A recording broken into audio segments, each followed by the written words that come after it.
2, 3, funky. My darling, I love you, I love you, I love you, I love you, I love you, I love you, I welcome back to my channel. अगर आप मेरे channel पर new हो तो मेरे channel को subscribe करना है। तो आप टाइम देख सकते हो अभी 6 बजने जा रहा है और अभी मैंने शाम में अपनी स्टडी स्टार्ट मेरा ना कुछ इन्वायरमेंट का लेक्चर तो मैंने कंप्लीट कर लिया था अपने बैच से, बट कुछ कुछ एडिशनल ना मेरा बचा हुआ था क्योंकि स्पीचेज एंड न्यूज़ हो गया।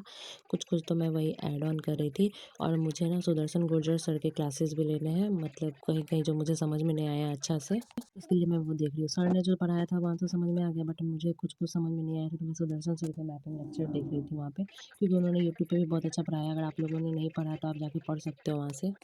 वो इंग्लिश में पढ़ाते हैं बट हिंदी भी समझा देते हैं, और साथ ही साथ हिंदी, अगर आपको हिंदी वाले टीचर से हिंदी पढ़ना है तो आप नवीन तनवर सर के साथ जा सकते हैं। ज्योग्राफी और इन्वायरमेंट के लिए बहुत अच्छे टीचर है वो लोग यूट्यूब पे, मतलब इन्होंने बारीकी से समझा रखा है। जो बिगनर्स हैं ना उनको भी पता चल जाएगा कि एक्चुअली में क्या कॉन्सेप्ट है। पढ़ा अभी हम लोग पढ़ रहे थे यूएनसीबीडी का 3 उद्देश्य था, 3 गो यूएनसीबीडी में। तो हम यूएनसीबीडी को मतलब पूरे वर्ल्ड में ना कुछ सोचा गया कि क्यों ना हम बनाएं कि हमारा जैव संरक्षण हो सके, बायोडाइवर्सिटी पे, डिजर्टिफिकेशन पे, फिर फॉरेस्ट पे। तो हमने 1993 में 1972 में हमने रियो डी जेनेरो में जो किया था एजेंडा 21 के लिए, वो वाला सम्मेलन था। देन उसके बाद हमने फिर से एक और सम्मेलन किया 1992 में, जिसमें और फिर 1993 में मतलब सोचा गया कि क्यों ना बैठ के सब कोई बनाए, जिसमें हम लोग क्लाइमेट चेंज पे बात करेंगे, बायोडाइवर्सिटी पे बात करेंगे, डस्ट डिजर्टिफिकेशन पे बात करेंगे, फॉरेस्ट पे बात करेंगे, फिर एजेंडा 21 पे बात करेंगे। इसके लिए इन्होंने 1993 में सीबीडी का गठन किया। सीबीडी में 2 प्रोटोकॉल बहुत इंपॉर्टेंट है, एक हो गया कार्टोजेना प्रोटोकॉल, दूसरा हो गया नागोया प्रोटोकॉल। कार्टोजेना प्रोटोकॉल में कहा गया कि कोई भी, जैसे हम कोई भी चीज़ बनाते हैं उनका जैविक परिवर्तन करके, जैसे बीटी ब्रिंजल हो गया, बीटी कॉटन हो गया, तो उससे जो हमें क्या फ़ायदा नुकसान हो रहा है, जैसे मैंने बनाया और हमसे कोई और लिया, तो हम जो उसको दे रहे हैं उस पे उनका क्या लाभ पड़ेगा, क्या लाभ होगा, क्या लाभ नहीं होगा, उसको हम एक जगह लिख के रखेंगे। यानी जो हम रूल बनाएंगे, रूल और रेगुलेशन, उसमें हम उसको हम कार्टोजेना प्रोटोकॉल में शामिल कर देंगे। और नागोया में जो था वो कोई भी, मतलब जैसे हमने साउथ अफ्रीका के जंगलों से कोई भी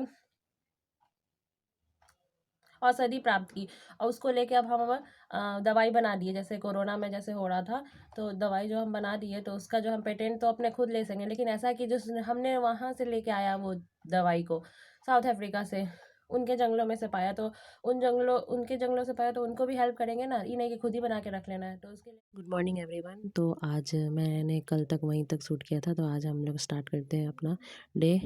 तो अभी मैं सो के उठी थी, देन अभी मुझे ना लेक्चर अटेंड करना है। मैं सोच रही हूँ जल्दी जल्दी अपने सारे लेक्चर कंप्लीट कर लूँ, देन उसके बाद मैं अच्छे से रिवीजन मोड में आ जाऊँगी, क्योंकि मेरे शॉर्ट नोट्स भी ऑलरेडी बन रहे हैं, साथ साथ जो अभी वाले रिवीजन चल रहा है। आपको प्रीवियस वीडियो में भी दिखाया था कि हमने 3 स्लॉट रखा है, यानी प्रीलिम से पहले। तो ये देखो अभी मेरा 67 8 पे पहुंच गई हूँ मैं, और 72 लेक्चर बचा है हमारा इकोनॉमिक्स का, और इकोनॉमिक्स का लेक्चर भी आ गया है, आप देख लेना, वो मैराथन क्लासेज रिवीजन हो जाएगा आपका अच्छे से। जो लोग 2025 के लिए तैयारी कर रहे हैं तो उनको मैं तो यही बोलना चाहूँगी, मतलब जिन्होंने भी बैच लिया है तो आप लोग भी प्लीज़ अच्छे से करते जाना, बैच के साथ साथ ही बुक पढ़ लेना और साथ साथ शॉर्ट नोट्स खुद के बना लेना। उसके बाद मैंने खाया खाना, उसके बाद मैंने खाया था कुरकुरे।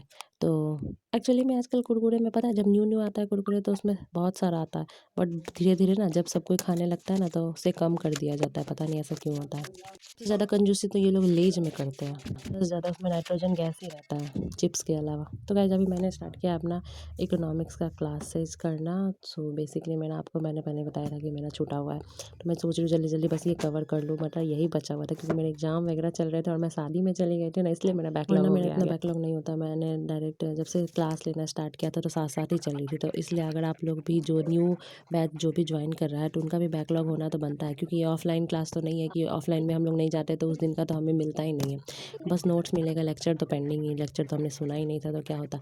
और यहाँ ऑनलाइन में आपके सारे पेंडिंग होते जाते हैं, इसलिए जहाँ से आप शुरू करना चाहो पेंडिंग वाले को बाद में करना, बट लाइव के साथ लेक्चर लेते चलना, और साथ साथ PYQ करते चलना, और PYQ के नोट्स बना लेना पहले ही, क्योंकि ना बाद में आपको बहुत हेल्पफुल होगा, क्योंकि आपके पास थोड़ा सा बर्डन कम होगा। PYQ के नोट्स बना के चलो 11 to 2023 तक का तो कम से कम अपने पास रखो जब भी आप लोग क्लास कर रहे हो तो। और वो मृणाल वाला में है ना जो पीवाईक्यू, उसमें तो अकॉर्डिंग नहीं दिया गया सब्जेक्ट वाइज, बस उसमें टॉपिक वाइज नहीं दिया गया। तो आप लोग ऐसा पीवाईक्यू लेना जो टॉपिक वाइज हो। आई थिंक पीडब्ल्यू का बहुत अच्छा टॉपिक वाइज है, बट पता नहीं हिंदी में है कि नहीं। अगर हिंदी में मिलता है तो आप लोग मुझे कमेंट करो तो। बट मैंने दृष्टि आईएएस का ले लिया है।